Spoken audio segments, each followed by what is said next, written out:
because again, I don't think anyone anticipated that we were going to end up in the state championship game, let alone win it. So again, I think it's just a testament to our coaches and our kids about the type of people that they are, and really resilient, and fought and got better all year and hung in there.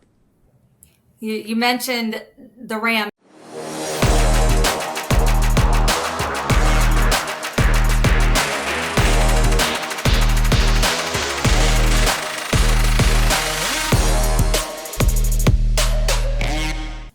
Welcome to Building a Champion, the podcast that celebrates success in athletics and unpacks what it takes to create a legacy of winning. Today, we are talking football and dynasties, because what Southeast Polk has done is nothing short of legendary. Joining us is Jayson Campbell, Athletic Director at Southeast Polk, whose Rams just secured their fourth consecutive Class 5A state championship. Absolutely incredible. Jayson, welcome to the show. Hey, thanks for having me. It's great to be here. Absolutely. Well, let's start with the obvious. 4 straight titles. That is unheard of. This year's win, especially dramatic, with the Rams scoring really late to seal that 38-35 victory over West Des Moines Valley, a team that you guys beat earlier in the season. So how did your team overcome the odds to make history yet again? Yeah, well, first off, we have really outstanding coaches, and we have great kids. And this was a really unique year. In the past, we've had some really special players. We had, 2 of the number 1 recruits in the country. We had a Gatorade Player of the Year. We had Abu Sama, who kind of flew under the radar. And I think this year, people maybe kind of wrote us off. And as the year went on, I think we're the first 5-4 team to ever win a state championship. We got into the playoffs at 5-4. At some point, it was a question whether we were even going to make the playoffs. But we play an extremely competitive schedule, and hung in there. And hats off to our coaches, because again, I don't think anyone anticipated that we were going to end up in the state championship game, let alone win it. So again, I think it's just a testament to our coaches and our kids about the type of people that they are, and really resilient, and fought and got better all year and hung in there. You mentioned the Rams, the first state championship team in Iowa with 4 losses. How did the team and coaching staff keep their spirits high throughout the challenging season? It was tough, but I had conversations with our head coach, and he's as good as there is. And I know he was frustrated just because there were a couple games we really just didn't play well. And then there were games we played really well and were right there at the end and didn't finish. But I thought as the year went on, I told him going into it, there's nobody we're going to be afraid of playing, because we stood toe-to-toe with most of these. And in the games that we didn't play well, I feel like we're anomalies. And so, again, they just got up off the ground every week and rallied the kids, and, just got better week to week. So, and then when it was crunch time, they delivered, because those were some really big games down the stretch to get us to the state championship. Let's dive into that championship game. Southeast Polk built an early 24-7 lead, only to see Valley storm back with 4 unanswered touchdowns. What was going through your mind during that stretch, and how did the team rally in the final minutes? If you ever watch some of those, your apps will show the probability of winning. It's particularly in NFL games I see, and I was like, I've got to see one of those graphs. And somebody input this kind of some of the data into that, so an NFL model, so you could see it. Because at one point, again, I'm having that conversation with myself and some of the other administrators around me that, wow, we may cruise to, and this could be 35 points we win by. And then it's, well, I guess we don't have to worry about our welcome home celebration, because we have no chance to, well, maybe there's a way you can tie. And then I suppose this is possible, but, just highly unlikely. And, to execute the onside kick. And that's an interesting story in itself, because if you go back to the Dowling game towards the end of the year. I think a game that gave us a lot of confidence was we lost our probably our best player early in that game. We hung in there and went toe to toe, and we had a chance. We scored late. We could either go for two and win it or kick an extra point and tie it and go to overtime. We call timeout. I think we're going to go for it, and we jump off sides, and we're like, well, we got to kick it now. Our kicker doinks it off the upright. We lose the game by 1 point. So a low point for him.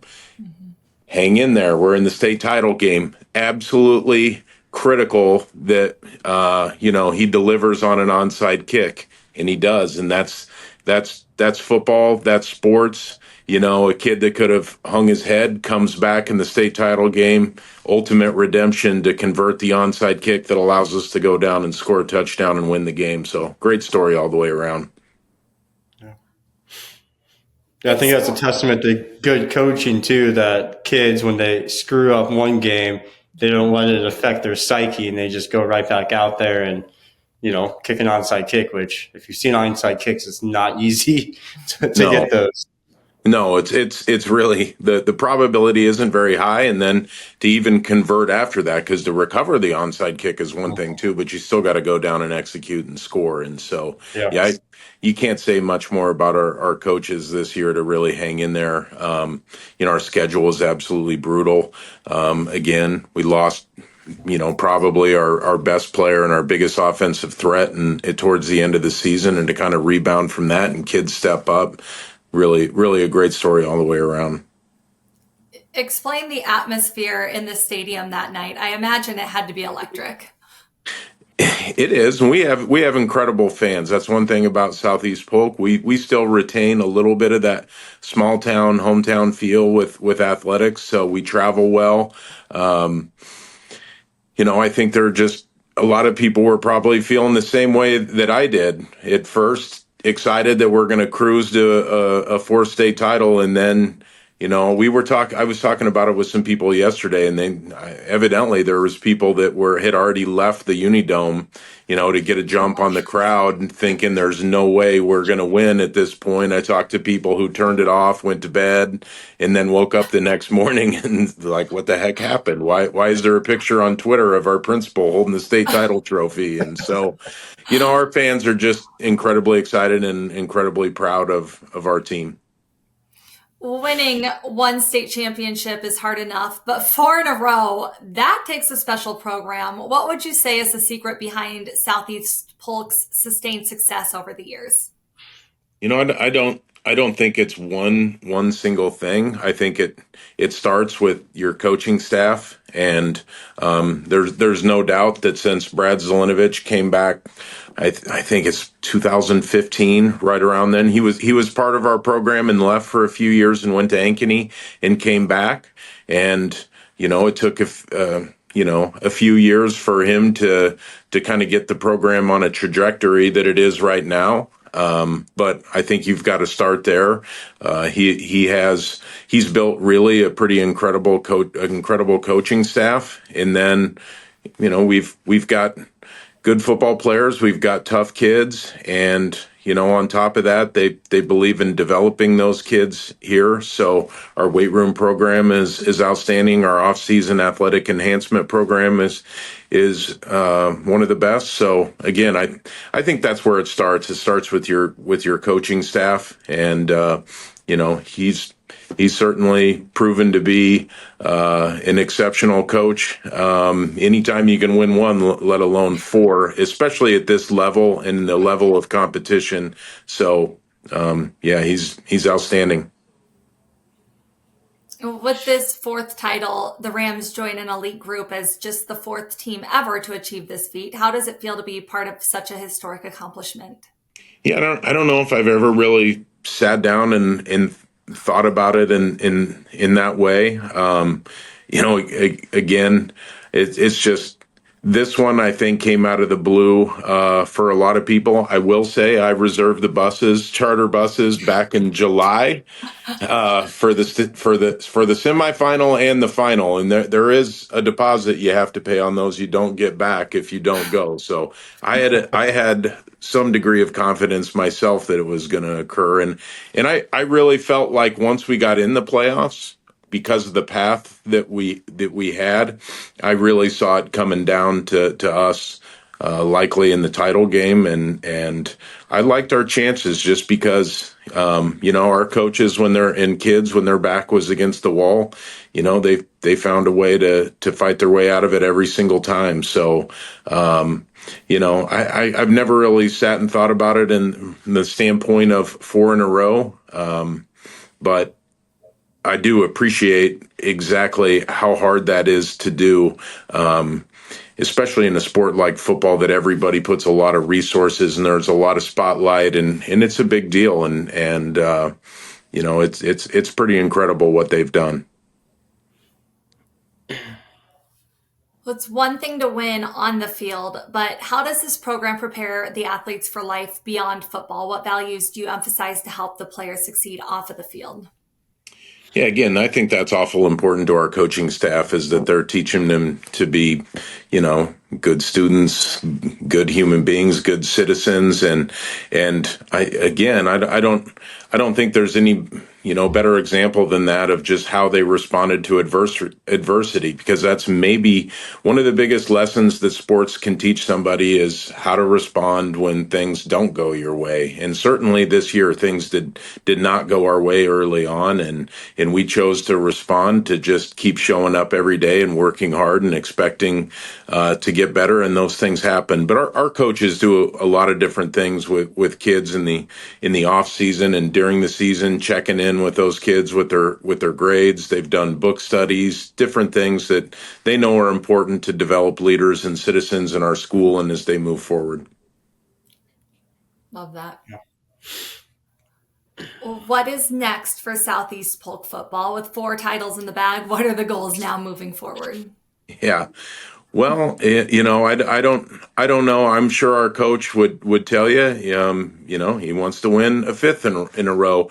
What I try to tell our coaches is you don't always control who wins. There are things that happen in the course of games that you can't always control the scoreboard. You have to worry and focus on the things that you can control, which is how we're going to prepare, how we're going to work in the off season. All those are the different things that are a process that we can go through. And at the end of that, things are going to fall how they're going to fall.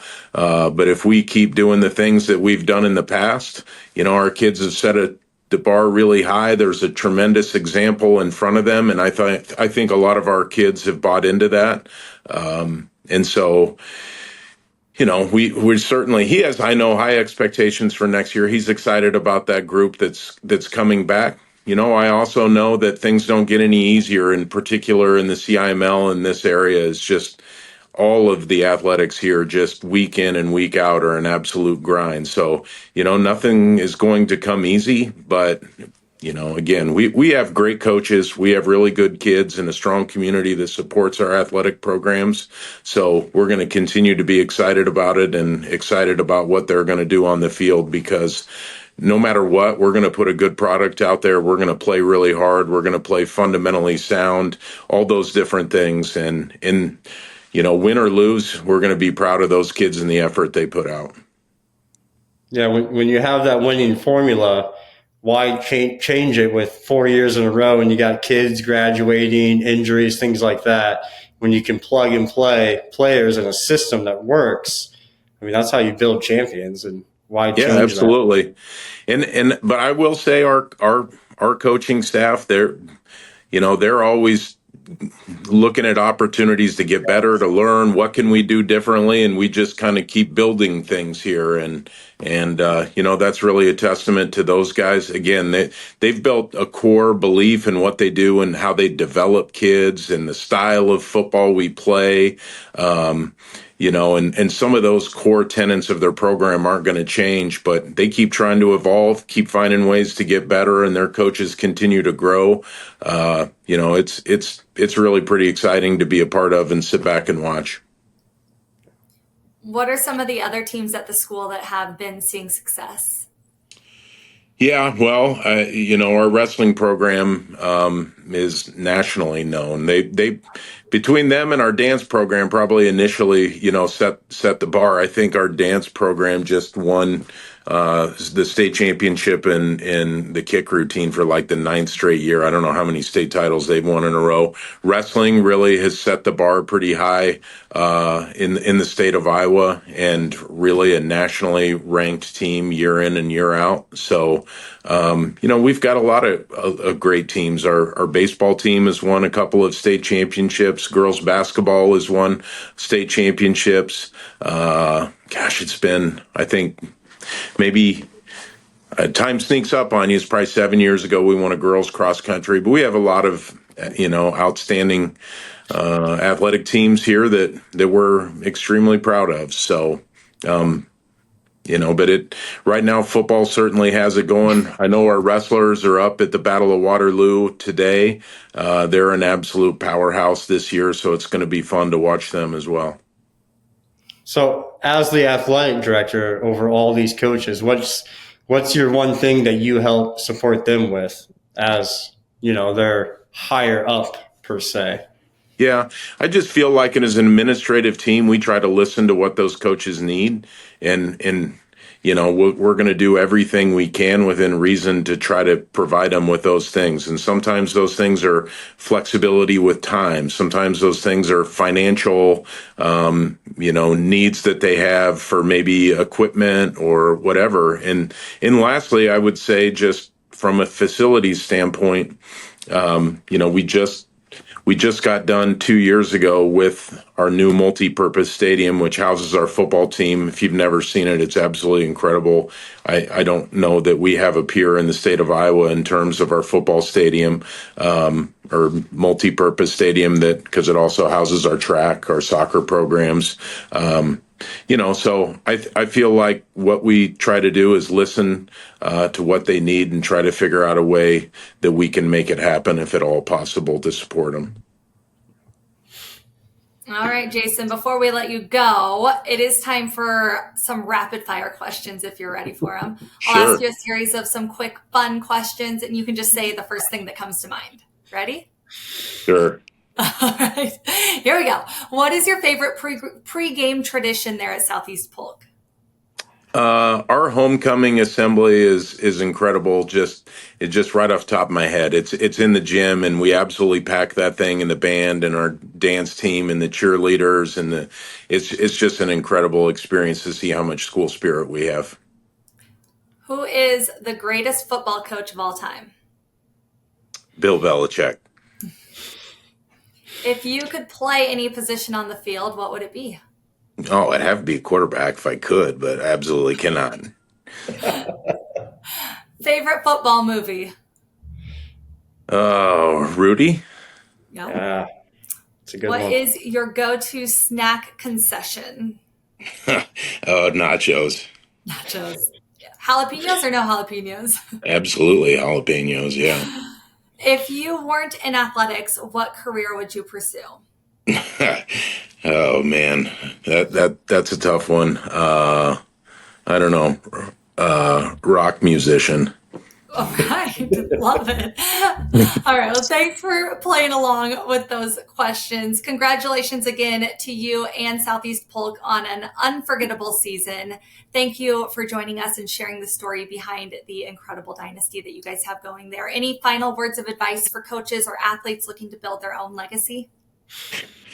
Well, just reach out and talk to other people involved, your peers. I feel like everybody in this business wants to help each other as much as we want to compete. It's a tough gig, and reach out to other people who are in the same boat as you and find some support or ideas of what people are doing. And I don't know. I just am really grateful to be here at this school with these coaches, and appreciate the opportunity. Anytime I can talk about Southeast Polk Rams and our programs is great, because I'm proud to be here, and I'm proud of our community, and I know that we're happy to share that with everybody, because we've got a good thing going here.